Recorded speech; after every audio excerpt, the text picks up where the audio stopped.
Well, hello. I'm Dr. David Hackey. I want to talk to you a little bit about nutrition and healthy eating. Our body is 100% made up of what we put in our mouths, whether it be water, food, poisons, you name it. It all goes in, and the body uses what it needs. Hopefully it can eliminate what it doesn't, and that's how the body maintains health. So our health is, the old saying, you are what you eat. It's true, you are what you eat. So let's talk about some of the different things that incorporate a healthy diet. Now we think about meats and fats, fruits and vegetables and those kind of things, but I want to take it down to the building blocks. Okay, as we talk about what does the body need, I like to break it down into certain things. We need essential factors such as minerals and amino acids and fatty acids. Those are what primarily make up the body. What are minerals primarily used for? Well, when we think of minerals, we think of bones. When we think of bones, we think of calcium. However, the one thing that we don't realize with bones is there's more than just calcium in the bones. In fact, there are many minerals in our bones.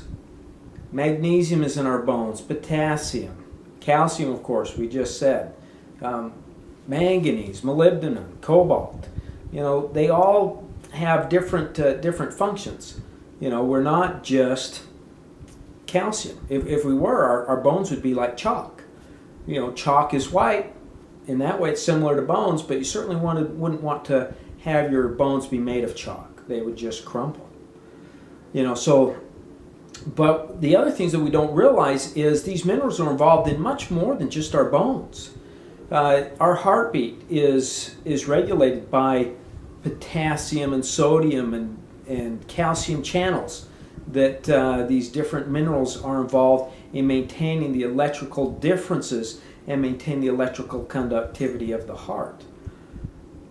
Our muscles work primarily by mineral channels. Certain substances get in and out of our cells because of mineral channels. We can think of our body kind of as two separate oceans. Our body maintains certain minerals inside the cell and certain other minerals on the outside of the cell. When we look at our external ocean, this is our blood vessels and the fluid that surrounds the cells, the extracellular fluid. It is primarily a sodium ocean as well as other minerals. When we look at the fluid that's inside the cell, it's primarily a potassium ocean.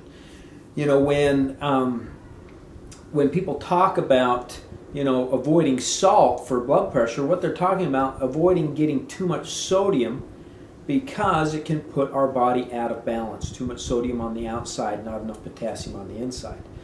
Well, and the reason that's an issue is because our salt isn't the same salt that we used to have. It's now pretty much strictly sodium chloride, whereas before it used to be a mix of all our different minerals, potassium and magnesium, calcium and sodium and manganese, and just a lot of different salts. There's a famous salt that comes from a place called Epsom, England, and it was found that when cows and sheep and stuff would drink and feed around this area, they would stay more healthy than the cattle and sheep in other areas. And the bright person made that correlation and started collecting and figuring out what was going on with this area. And it turns out there was high magnesium in this area, and as a rule, we have a hard time getting a lot of magnesium. And that's what Epsom salts are today, are basically a magnesium salt. Our bodies need magnesium. If we've got achy, sore, crampy muscles, we can take an Epsom salt soak, and it really helps. Why? Because our body's absorbing that magnesium. Magnesium is required for appropriate relaxation of muscles. One of the signals of when we're magnesium deficient is when we get cramping in our muscles.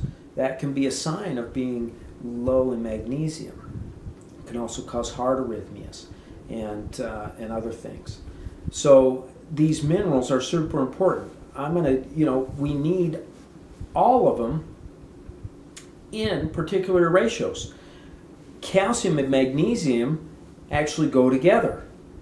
Calcium is often the mineral that is required for muscle contraction, but magnesium comes in for muscle relaxation. If we don't have enough magnesium, we have a hard time appropriately relaxing our muscles. This can be an issue when, I don't know if you have members of your family or friends that have heart failure. A specific type of heart failure called diastolic heart failure is caused because the